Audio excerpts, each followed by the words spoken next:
제7장 운명의 만남. 우리는 종종 운명에 대해 이야기합니다. 하지만 가만히 생각해보면 우리의 인생을 이끄는 것은 결국 우리가 만나는 사람들일지도 모릅니다. 저는 할머니 덕분에 라벤더를 사랑하게 되었습니다. 라벤더에 대한 눈을 뜨게 해주신 분도, 그 길을 따라가게 만들어준 분들도 바로 사람들이었습니다. 그리고 그 만남의 연장선에서 저는 게리 형을 제 인생의 라벤더 선생님들께 소개하게 되었습니다. 그들은 이제 게리의 라벤더 선생님들이 되었습니다. 게리는 언제나 자신의 연구 진행 상황을 생산자들과 저와 공유하며 에센셜 오일을 개발하고 대중화하려는 자신의 사명을 위해 함께할 사람들을 끊임없이 찾고 있었습니다. 저는 그런 그의 길에 도움을 줄 수 있는 소중한 이들을 소개해 주었고, 그 인연은 또 다른 운명을 이끌었습니다. 1989년 저희 가족이 베흐슈르 메우즈 마을로 이사했을 때 저와 제 아내 그리고 딸은 한 사람을 만나게 되었습니다. 그 사람, 마르셀은 저를 라벤더의 길로 다시 이끌어준 첫 번째 인물이었습니다.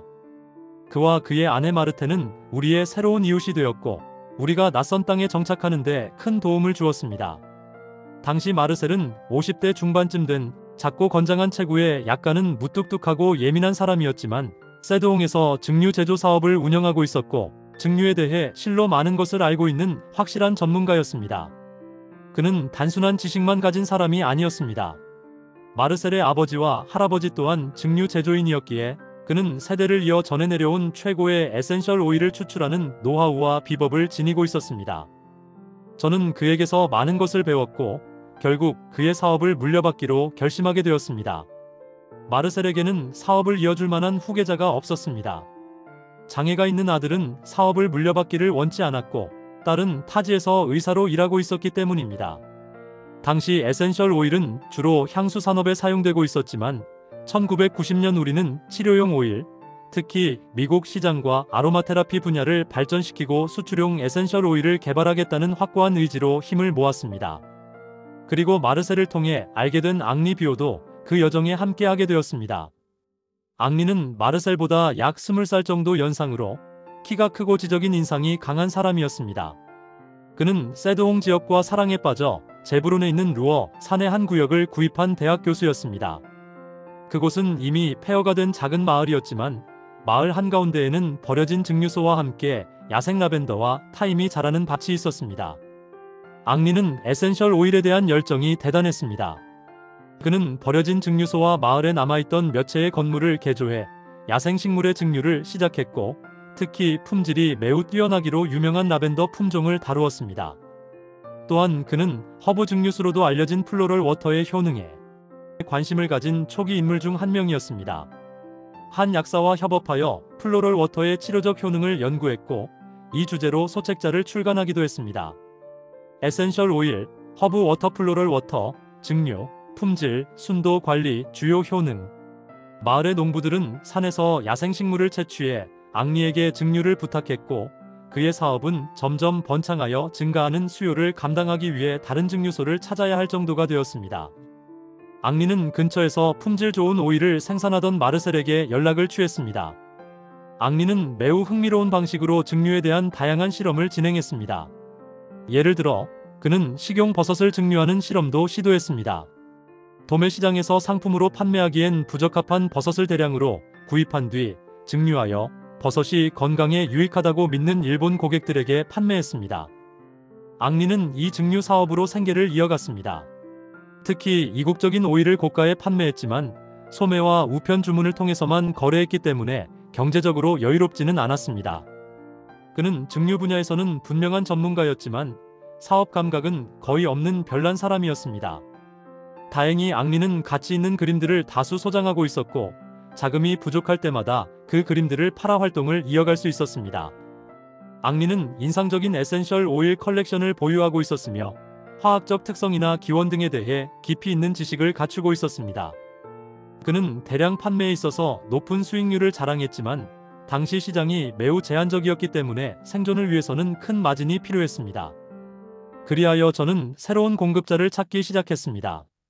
그러던 중 협동조합에서 구매를 담당하던 친구를 통해 치즈로 유명한 프랑슈콩테 지역의 에센셜 오일 수입업자를 소개받게 되었습니다. 우리는 좋은 관계를 유지했고, 그는 해외에서 생산되는 이국적인 오일의 주요 공급업체였습니다. 저는 이 공급업체를 게리에게 소개했고 이후 게리는 그를 통해 오일을 직접 주문하게 되었습니다.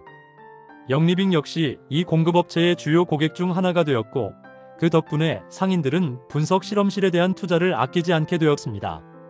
그러던 중 운 좋게도 저는 아로마 테라피의 교황이라 불리는 에센셜 오일 분야의 최고 권위자 장 발레를 만날 수 있었습니다.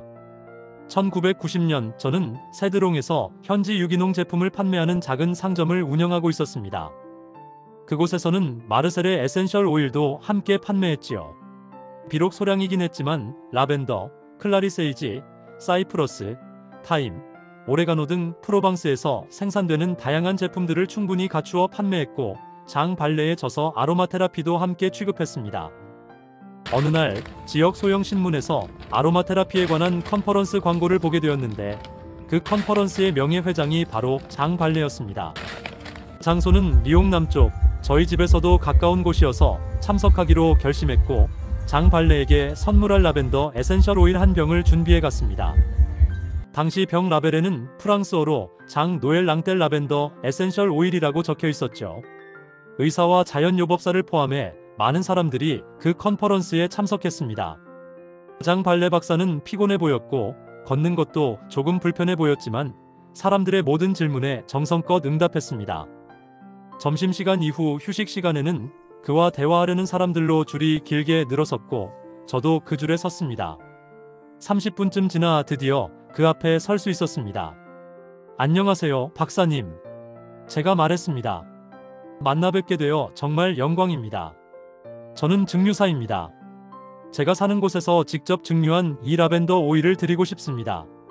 그 순간 장 발레 박사는 자리에서 일어나 이렇게 말했습니다. 당신의 이름이 랑델인가요? 그는 아마 병 라벨에서 제 이름을 읽었을 것입니다. 그의 말투에는 프랑슈콩테 지역 특유의 억양이 묻어났는데 마치 제 북의 가족이 말하던 억양과도 같았습니다. 그리고는 이렇게 덧붙였습니다. 이름이 나직네요. 캉코아요트 치즈 브랜드에서도 본 적이 있습니다. 저의 할아버지는 프랑슈콩테 지역의 한 마을에서 처음으로 저지방 발효 치즈를 생산하셨고 그 지역 최초의 유제품 제조업을 세우신 분입니다. 프랑슈콩테에서 판매되던 치즈는 란델 캉코아요트라는 이름으로 알려졌고 장 발레 박사는 그 이름을 알아보았습니다. 그는 제 할아버지를 기억하고 있었으며 자신이 14살이었을 때 가족이 생산한 우유를 말에 싣고 저희 할아버지께 배달하러 갔던 일을 떠올리며 이야기해 주었습니다. 이 사진은 란델 회사에서 생산된 다양한 유제품 라벨입니다. 왼쪽은 치즈 제조용 버터 라벨, 오른쪽은 살균 버터 라벨입니다. 갑자기 사인회가 끝났다고 안내가 나왔지만 여전히 장 발레와 대화를 나누기 위해 줄을 선 사람들은 많았습니다. 그때 그는 내 어깨를 잡고 말했습니다. 같이 점심을 먹지 않겠습니까? 나는 놀란 채 따라갔고 사람들은 우리를 의아하게 바라봤습니다. 장 발레는 여전히 자신의 삶이나 배경 혹은 아로마 테라피에 대해 이야기할 거라 생각했지만 다른 손님들에겐 전혀 관심을 보이지 않았습니다. 그는 단지 좋은 와인 한 잔을 곁들이며 우리가 사는 지역과 가족 이야기로 대화를 이끌었습니다. 사람들은 점점 더 궁금해졌습니다. 저 사람은 누구지? 어떻게 장 발레의 관심을 독차지하는 거지? 하지만 그는 아랑곳하지 않고 내 할아버지와 가족, 그리고 우리가 태어난 지역에 대해 이야기하는 데만 집중했습니다. 결국 우리는 그에게서 무언가를 듣고자 기대하며 참석한 사람들의 날카로운 시선을 받으며 자리를 떠났습니다. 그는 그 누구에게도 말을 걸지 않았고 나 역시 내 소개조차 제대로 하지 못한 채 그 자리에 있었습니다. 그 후 장 발레는 저에게 편지를 보내 후에 다시 만나자고 약속하지 못했던 점을 언급하며 마지막으로 한 번 이 지역을 방문하자고 제안했습니다. 장소는 프랑슈콩테의 수도인 브장송이었습니다. 그리고 그 만남은 정말 놀라운 경험이었습니다. 그는 넘치는 에너지로 저를 압도했고 그 짧은 여행 동안 제 마음속엔 혁신적인 아이디어들이 꽃을 피우기 시작했습니다. 그 당시만 해도 아로마 테라피는 지금처럼 널리 알려져 있지 않았습니다. 의사만이 의학적인 조언을 할 수 있었기 때문에 제가 알고 있는 것에 대해 함부로 말할 수도 없었습니다. 하지만 에센셜 오일을 공기 중에 디퓨징하는 것에 대한 규정은 없었습니다. 장발레는 그에 져서 아로마 테라피에서 디퓨징의 장점에 대해 한 단락을 할애해 설명하고 있었습니다. 그 책에서 장발레는 수의학 학교에서 동물을 대상으로 실시한 실험을 기술했습니다. 디퓨징 전, 디퓨징 후 15분, 그리고 1시간 후에 테스트를 진행했는데 그는 에센셜 오일이 대기 중 오염 물질을 파괴한다는 사실을 입증했습니다. 장발레의 저서에는 다음과 같은 내용이 있습니다. 약학 아카데미 및 위생고등평의회 회원이자 경찰청 독성학 연구소장인 그리폰 박사는 파인, 타임, 민트, 라벤더, 로즈마리, 클로브, 시나몬 오일을 포함한 아로마 에센스 혼합물이 공기를 정화하는 성질을 지니고 있다고 기술하고 있습니다. 1963년 1월 7일자 그의 보고서에는 이 연구가 파리 위생수의학 서비스와 공동으로 수행되었다고 명시되어 있습니다. 오늘날에는 이러한 유형의 연구에 관심이 있는 누구나 온라인에서 다양한 연구 자료와 정보를 쉽게 찾아볼 수 있습니다. 이 책의 저자인 장발레 박사는 식물 아로마 테라피의 창시자로 알려져 있습니다. 그의 책 더 프랙터스 오브 어로머 서러피는 원래 아로마 테라피라는 제목으로 1980년에 프랑스어로 출간되었으며 이후 1982년에 영어로 번역되었습니다.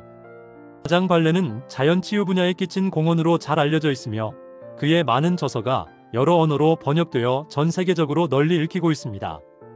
장발레의 연구를 바탕으로 나는 라벤더 에센셜 오일을 공기 중에 확산시켜 공기를 정화하는 작은 디퓨저 아이디어를 떠올렸습니다. 그의 격려 덕분에 나는 디퓨저 니콜라스를 제 시간에 완성할 수 있었고 1991년 마르세유에서 열린 발명 박람회에서 최고의 발명품 트로피를 수상했습니다. 게리 영은 종종 저에게 장발레 박사와의 만남을 주선해달라고 부탁하곤 했습니다. 하지만 타이밍이 맞지 않았고 안타깝게도 장발레는 몇 년 후 세상을 떠났습니다.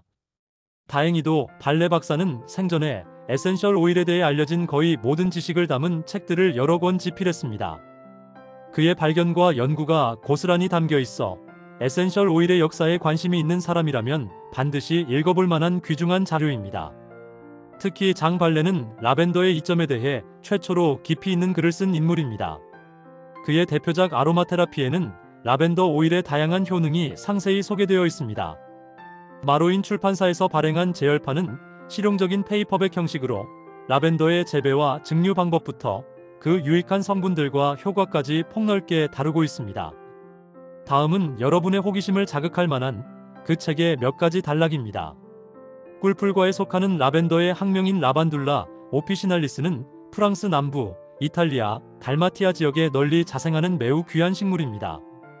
해발 2300피트에서 4600피트 사이 고도에서 잘 자라며 그 중에서도 프랑스에서 가장 오래된 품종이 특히 높은 평가를 받고 있습니다.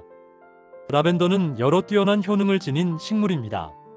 에센셜 오일은 꽃을 수증기 증류하여 얻으며 프랑스에서의 연간 라벤더 오일 생산량은 약 16만 5천 파운드에서 최대 33만 파운드에 이릅니다. 라벤더 오일의 주요 성분은 리날릴 및 게라닐 에테르를 포함하며 특히 리날릴 아세테이트는 약 35에서 55%로 높은 비율을 차지합니다. 이 외에도 게라니올, 리날로올, 시네올, 디보르네올, 리모넨, 엘피넨, 카리오필렌, 부티르산, 발레리안 에테르, 쿠마린 등이 함유되어 있습니다. 라벤더 오일은 진정작용, 강장 효과, 행복감 증진 등 다양한 용도로 사용됩니다. 장발레는 라벤더의 내복용과 외용에 대한 구체적인 지침을 남겼습니다. 특히 에센셜 오일이 아닌 수용성 성분을 추출하기 위한 또 다른 방법들도 설명하고 있는데요. 이런 추출법은 식물 재료를 개방형 추출기에서 일정 시간 동안 끓이는 방식입니다. 이 과정에서 다양한 팅크제, 소금, 그리고 정해진 양의 물을 함께 사용하여 식물 속 유효 성분을 우려내듯 추출합니다. 여기서 장발레가 말한 수용성 추출은 오일처럼 기름에 녹는 성분이 아니라 물에 녹는 성분을 추출한다는 점에서 차이가 있습니다. 이런 방식은 현대 허브의학이나 한방의 탕약과도 유사한 개념이에요.